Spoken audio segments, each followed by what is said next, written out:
The Baptism of the Lord. Matthew chapter 3, verses 1 through 17. And in those days cometh John the Baptist, preaching in the desert of Judea, and saying, Do penance, for the kingdom of heaven is at hand. For this is he that was spoken of by Isaiah the prophet, saying, A voice of one crying in the desert, Prepare ye the way of the Lord, make straight his paths. And the same John had his garment of camel's hair, and a leathern girdle about his loins, and his meat was locusts and wild honey. Then went out to him Jerusalem and all Judea, and all the country about Jordan, and were baptized by him in the Jordan, confessing their sins. And seeing many of the Pharisees and Sadducees coming to his baptism, he said to them, Ye brood of vipers, who hath showed you to flee from the wrath to come?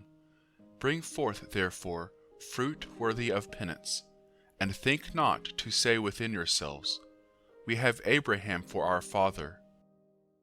For I tell you that God is able of these stones to raise up children to Abraham. For now the axe is laid to the root of the trees. Every tree therefore that doth not yield good fruit shall be cut down, and cast into the fire. I indeed baptize you in water unto penance, but he that shall come after me is mightier than I, whose shoes I am not worthy to bear.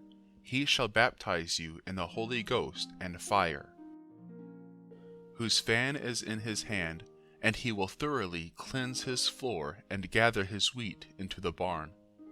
But the chaff he will burn with an unquenchable fire. Then cometh Jesus from Galilee to the Jordan unto John, to be baptized by him. But John stayed him, saying, I ought to be baptized by thee, and comest thou to me? And Jesus answering said to him, Suffer it to be so now, for so it becometh us to fulfill all justice. Then he suffered him.